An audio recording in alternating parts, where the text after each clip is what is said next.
Right, hello and welcome to episode 7 of the Offside Flag. This is our pre-Premier League season show, which starts, this video will be released, you'll be watching this on the Saturday morning of the new Premier League season, we hope.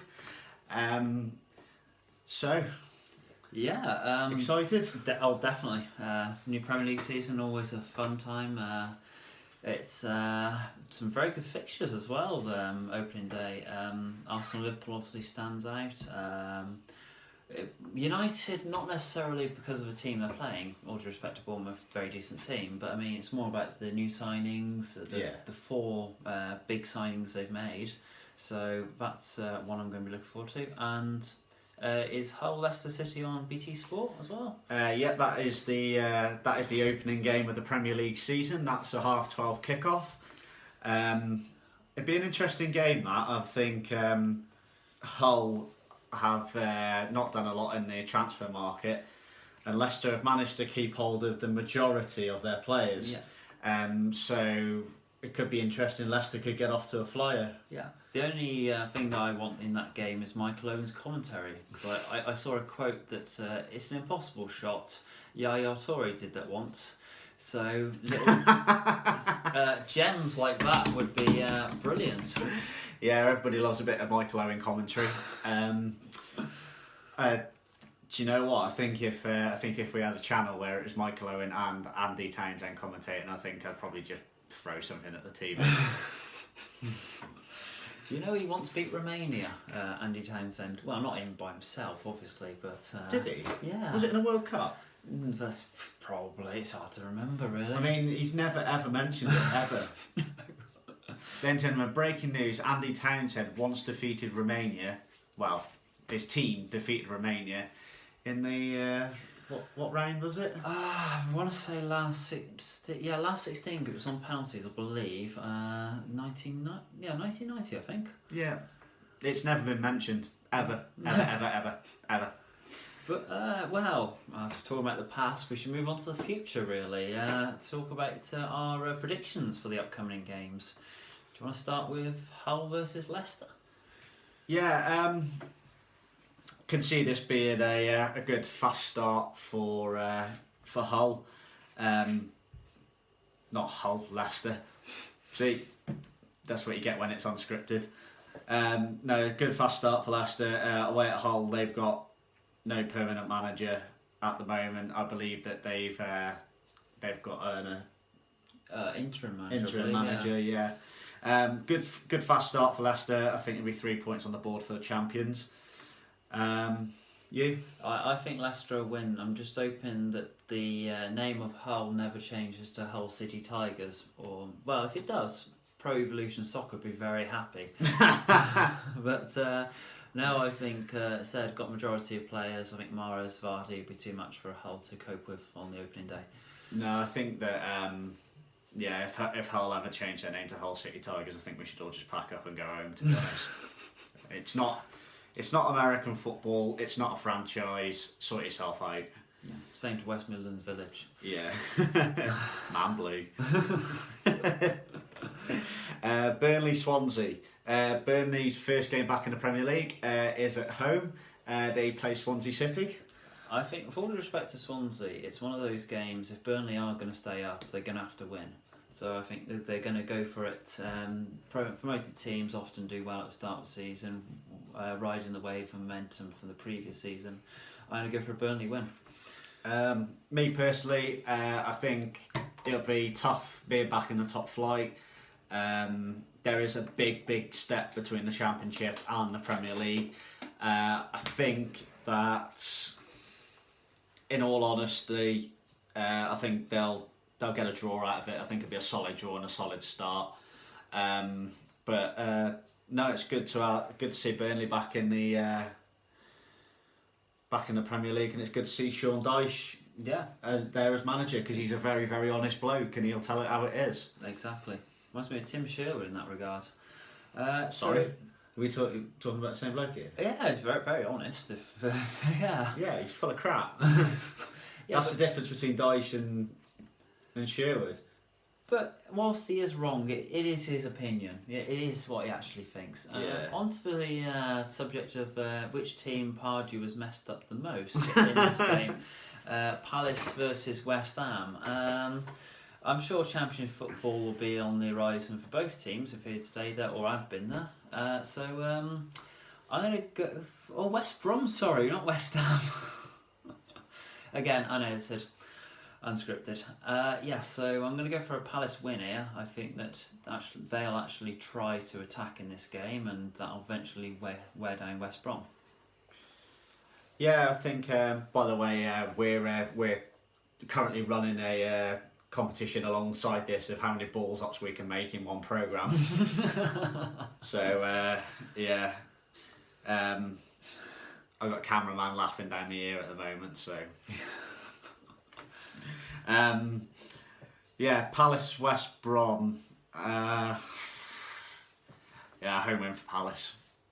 I just think that with Berahino not wanting to play for West Brom and with Palace being at home, they always start strong, Palace. So I think it'd be a Palace win. On to I'd say one of the games of the opening weekend. Definitely, yeah. Which is Everton and Spurs. Everton have dipped their hand in the transfer market. Yeah, well... sold Stones for 50 million quid. Winner, chicken dinner. Quid's in. Yeah. Well, I think very much... I think too much for Stones, to be honest. But then again, I think with City, it's about trying to get the English quota up. Young English players are obviously what they try and buy with Sterling, Stones, those type of players. But I think Williams would be a better out-and-out defender than Stones. So I think really they've improved defensively with Jagielka and Williams at the back. £50 million for a 22-year-old is too much anyway. But I think it's a good move for both parties. I think that Everton can buy some decent talent with £50 million. Bringing in Ashley Williams, who's a solid centre half. Apparently played for Wales in the Euros. No one's ever mentioned that. No. But yeah, I think it's solid for Everton. I think that like I said, they've got money to spend now.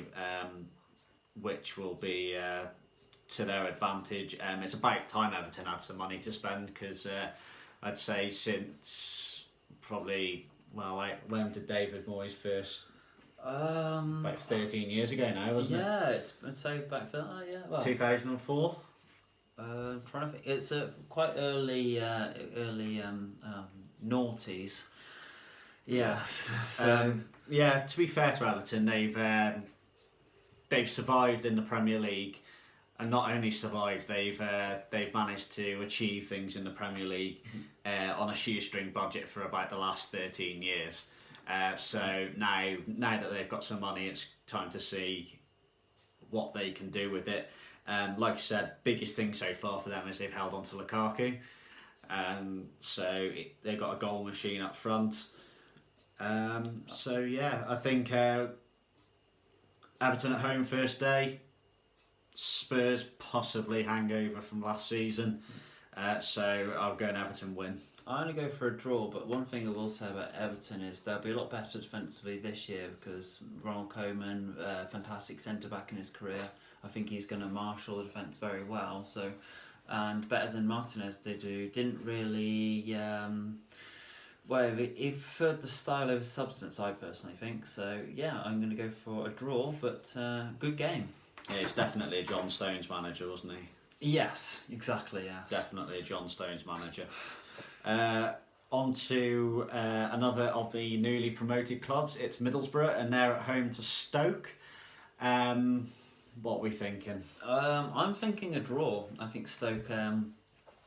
almost the way they set up are actually better away from home. They've got the players on the counter-attack like Shaqiri, Bojan. It's almost in their sort of advantage to be away from Stoke. But I think again Middlesbrough bought very well, and again promoted clubs normally start off well. So I'm going to go for the two to cancel each other out and go for a 1-1 draw. Well, Middlesbrough have made 9 signings, which is a great effort. My only concern with that would be is, do you really want to disrupt a squad that much? Yes, true. But well, this is it. But I suppose you obviously, again, it's the balance between disrupting the squad too much, well, not too much, and getting in the necessary quality for the Premier League. And I think the likes of Valdez, Negredo, I would say Valdez was Premier League proven, but I guess not really, considering he didn't start much for United. But his Barcelona record and things like that suggest his quality. Negredo obviously Premier League proven. Fisher I think will do well there, so I think we've brought some very good players in. So, it's always handy to start your Premier League season at home, especially if you've just been promoted. I'm going to go for a Middlesbrough win on this. I just think that 30,000-40,000 inside the Riverside will be right behind them, and I think that they'll do well out of that. I think. Yeah, I think so. Yeah. I think they'll do well anyway. Let's see. Off to Southampton versus Watford. Or not, it's too far away. No. Southampton, I think they'll win this game, but I think they'll definitely struggle to replicate last season's 5th place or anything like it, considering the players they've got rid of and not really bought too many in, have they? So I don't see. I think lower mid-table for Southampton would be sort of their eventual resting place there, but I still think they'll fire off with a win. To be honest, I think they'll have too much for Watford, especially at home. I highlighted Watford as one of the teams that I think is going to struggle this season, and I still stand by that. I think that Southampton will win this, and I think they'll win this quite comfortably. Yeah, I'd agree with that. Yeah. On to another team which should really win quite comfortably at home. Would be Manchester City, and they are playing Sunderland. Yeah, Pep's first game in the league is at home. I expect City to win comfortably. However, Sunderland have been known to throw a spanner in the works of a few sides. Yeah. I expect Sunderland to go there and try and give them a game, but I just think that they'll get opened up. To be honest, I'd say Man City are probably going to win this pretty comfortably. Yeah, I think as I said, too much going forward. Maguire, Silva, De Bruyne, just fantastic players, and they should be able to get the better of Wes Brown and John O'Shea, I would have thought.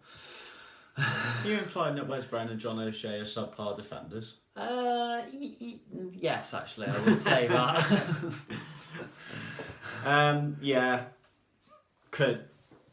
It could go either way, really. I back City to win, but it's either going to be a tight 1-0 or it'll be addition. Yes. Personally, I go for the addition, but we shall see. And we're now on to the first of these Super Sunday games, which is Bournemouth versus Man United. Man United should get off to a fast start here. I think Bournemouth's a hard place to go and it's a tight little ground, but I expect Man United to roll them. Yeah, I agree there. But I personally have a problem with Super Sunday, considering it's just the Premier League becoming very commercialised. But I'm going to go for United win.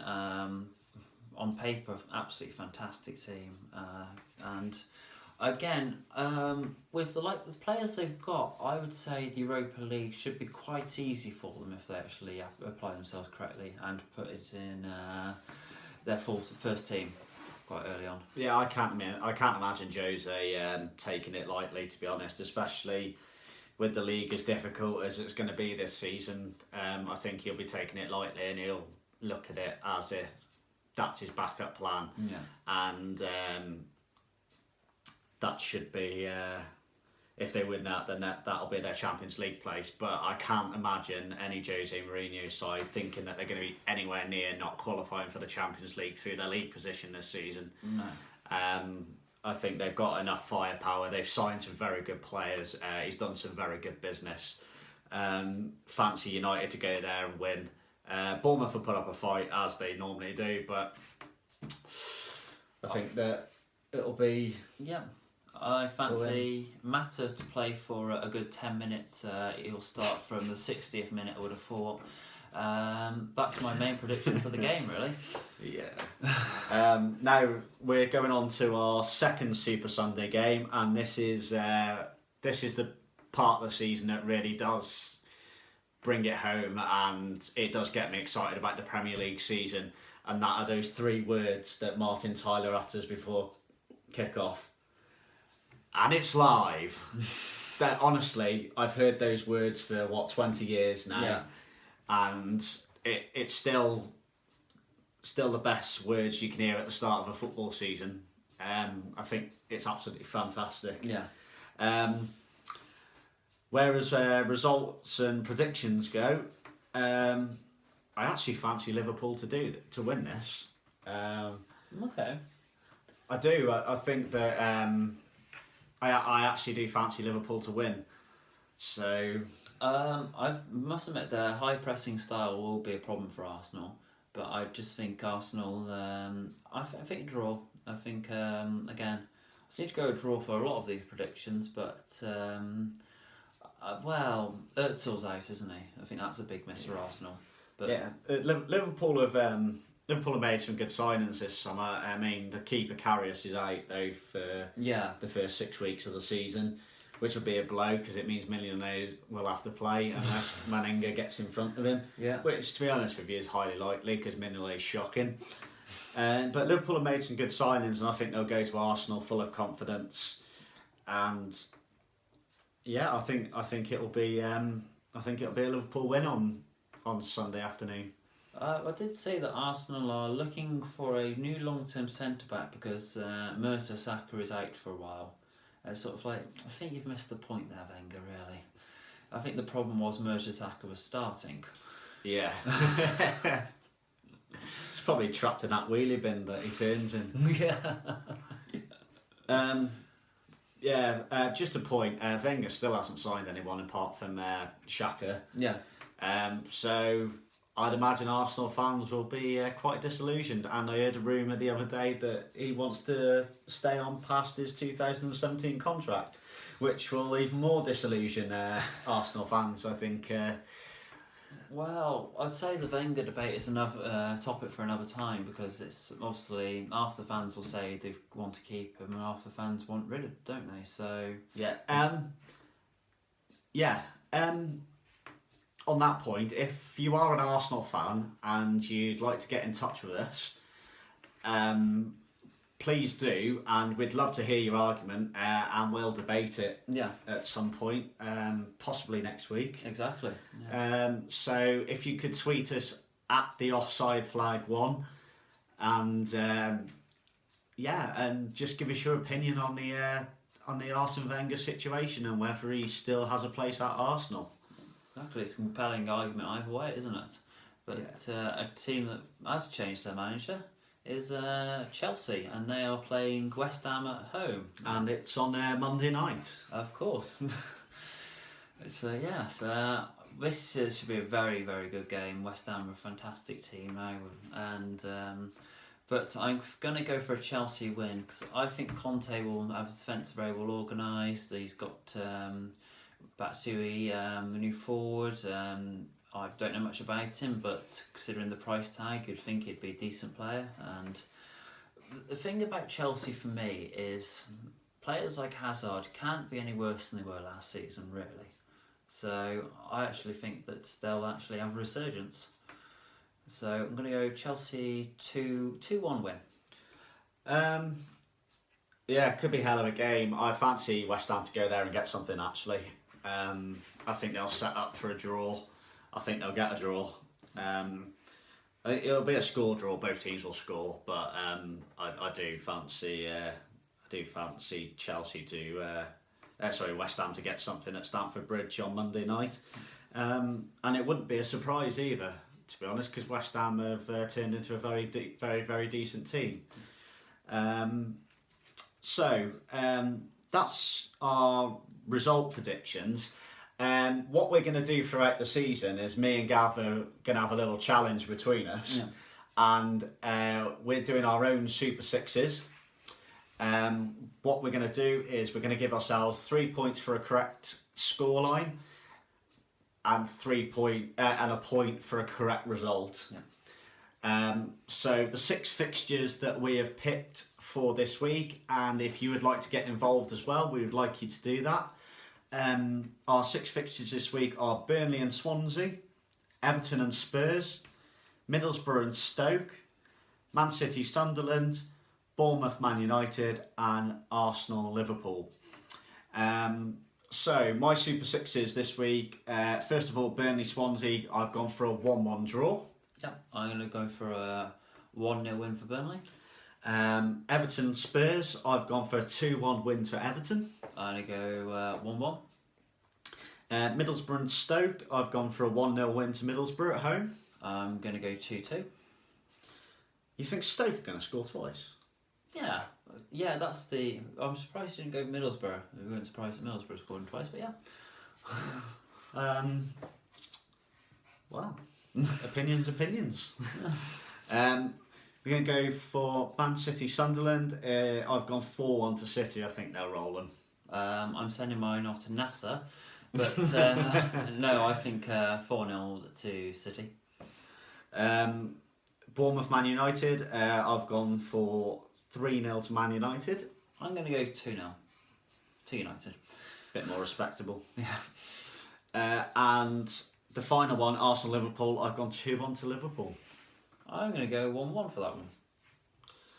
So those are our predictions.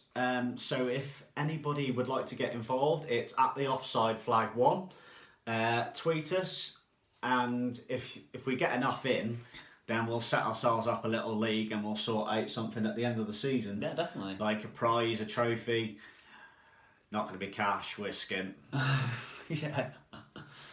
But we'll sort out a little trophy at the end of the season. Yeah. Me and you will sort out a little trophy for our little bit of banter. Yeah, exactly. Sounds good to me. Just to make it worth it. Right, staying on the subject of Liverpool, there has been for years and years and years this ongoing social media childish antagonism between Liverpool and Man United fans. So we're going to go on to the Man United Liverpool fans rivalry. Get ready for angry emails. Come on, fellas and lasses. It's a game of football. We've won 20 titles. We've won 5 European trophies. What have you won in the last 10 years? Right. Well, I think the thing is, they're both two teams that we can take out. Well, when they play in Europe, we should be very proud of them, really. Yeah. European records. Was it 8 European Cups between them, things like that? Yeah. So really, I don't know if there should be there should never be a sort of rivalry that spoils over into violence or things like that. It should be a nice sort of bit of banter, whatever. And to be honest, I think that's what all football rivalries should be. Yeah, it just makes me laugh though that Man United lose on a Saturday afternoon and Liverpool fans are out on social media and they come out the woodwork and they're, hey, Man United have done this, Man United have done that, Man United have done this. Yeah. And then Sunday Liverpool go and get beat and United fans are back on social media and this, that and the other. And then Liverpool win one Saturday and United lose and Liverpool fans are out and United fans go quiet, and then as soon as Liverpool lose, United fans are back out again. Just keep some consistency, support your team. At the end of the day, why do you need to concentrate on somebody else's team apart from your own? Yes, Liverpool Man United is one of the biggest rivalries in English football, possibly the biggest rivalry in English football. But support your teams. Like, it's petty. It's actually quite... I'd go as far to say sad to watch. Yeah, this is it. I think the main thing should be just you get behind your team or whatever and you focus more on them. I mean, obviously it's great to look at all the other teams and because you do see some fantastic players and fantastic performances from looking around outside of your team, but it still should be, the main focus is who your team are buying, who they're playing, all this type of stuff. So yeah. All right, it doesn't help when Liverpool fans come out every year saying this is our year when they've signed some 14-year-old from some lower league club. No. And it doesn't help when United fans come out and say we're going to win everything and win nothing. Obviously, there's going to be a bit of bite and a bit of banter. Yeah. But at the end of the day, they are two teams now in a rebuilding process. Yeah. And I didn't think I'd ever have to say that about Man United and Liverpool and English football, but it's the way it is at the moment. And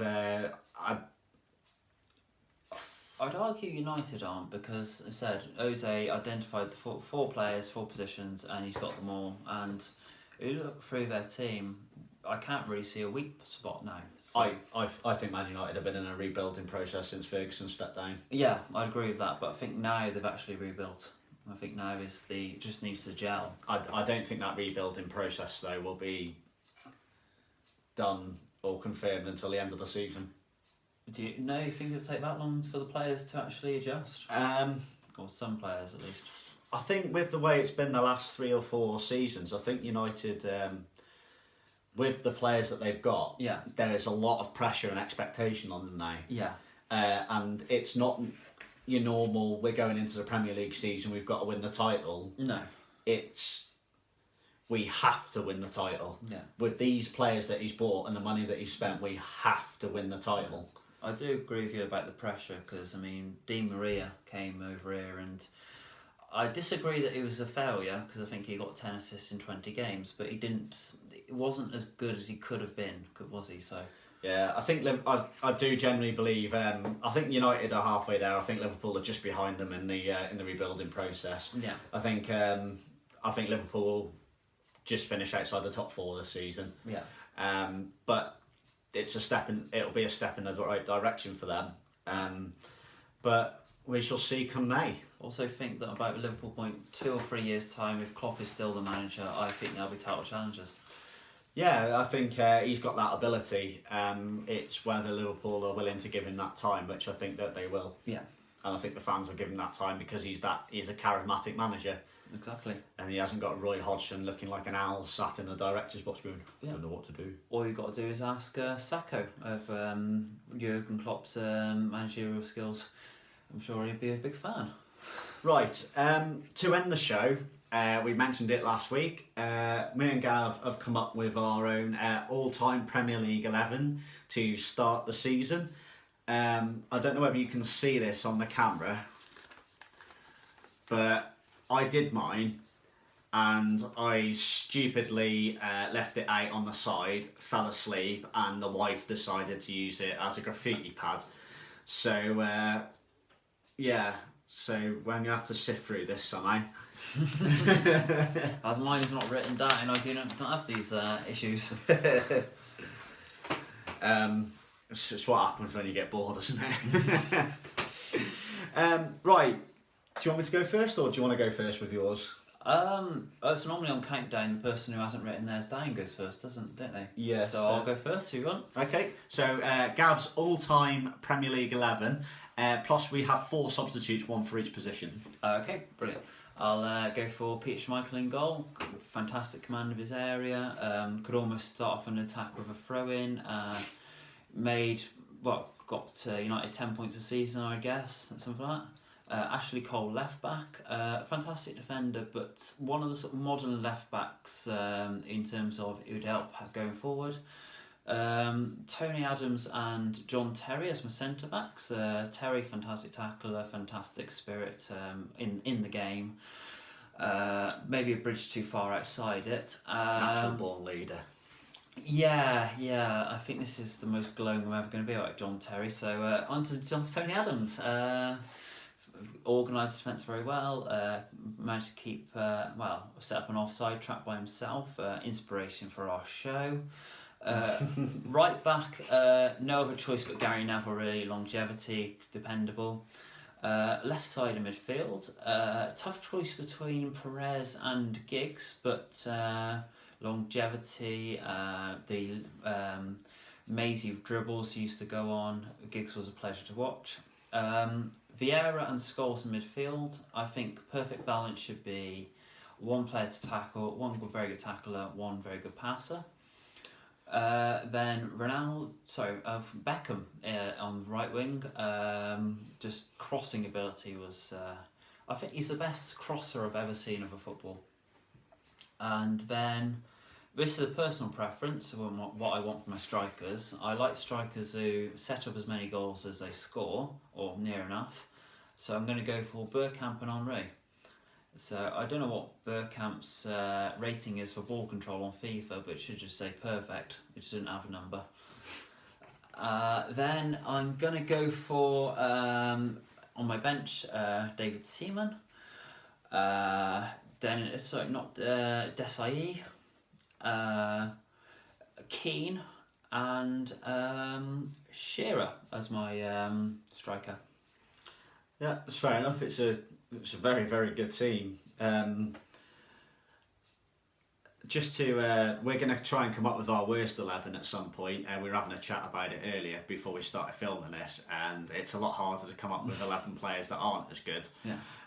But on to my Premier League all-time 11. I've got Schmeichel in goal. Great commander, great leader, scared the bejeebus out of his centre-halves. Bruce and Pallister must have absolutely capped their pants when they found out that they'd have Peter Schmeichel lining up behind him every weekend. At right back, Gary Neville. Can't have anybody else, I don't think. Fantastic footballer. Class A dickhead, but quality footballer. But I say Class A dickhead, but he was just passionate about his side, and but sometimes he took it a little bit too far. But yeah, I think there was no other player in that position that could take it. At left back, I've gone for Ashley Cole, who for about 3 or 4, maybe 5 years, I felt that Ashley was the best left back in the world. Consistent, both attacking and defending. Fitness above all else. He could run the length of the pitch up and down all afternoon. Yeah. He's an absolutely fantastic footballer. He's gone to America now, hasn't he? Yeah, I believe he plays for LA Galaxy with a player unlucky to miss out on mine, Gerrard. Yeah. I just feel like going to America is just a way of whittling down your career. It's nothing more than that anymore. No. Unfortunately, Pirlo's done that now, hasn't he? And yeah. Glass eye. Yeah, 2 centre-halves, I totally agree with Gav, are John Terry, natural born leader on a football pitch, put his head in front of anything. Same with Tony Adams. I always remember his mazy run against, was it Leicester City on the last day of the season in '98? I think it was Everton. Everton. Yeah. Last day of the season in '98, mazy run, finished off a 4-0 win. Yeah.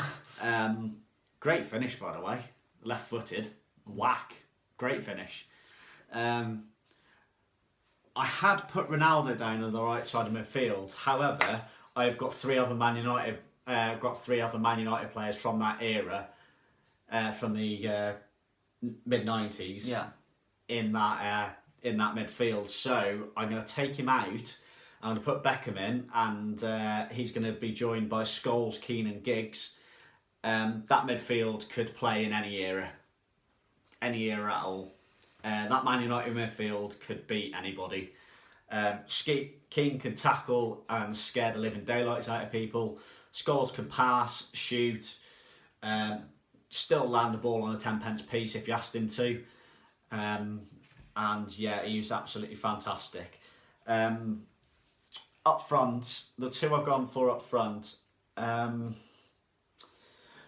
I did think long and hard about this, because I think that Thierry Henry is a magnificent finisher, can run the ball, dribble, pass, set them up.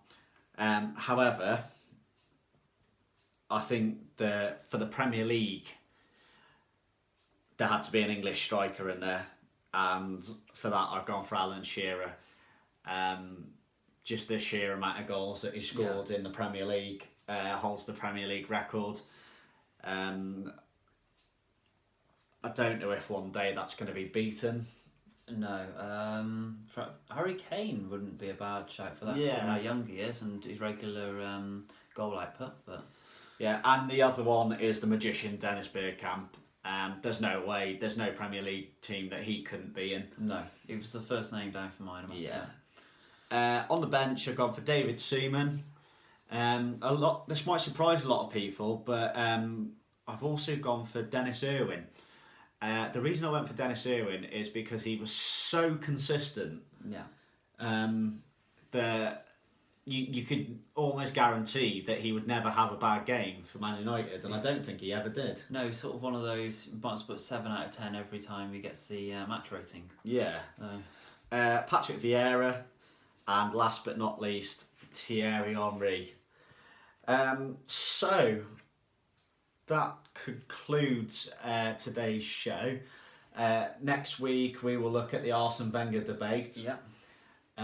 We will review the weekend's football. Keep your viewers' questions coming in. We'll try and knock together a worst 11. Yeah. Which will be a bit of a laugh, to be honest. But we'll see what we can do. But yeah, keep watching us. Keep liking it. Keep sharing it with your friends. Subscribe. Like I said, all views are our own. We're enjoying it, and we'd like you to too. Thank you. Yeah, thank you very much.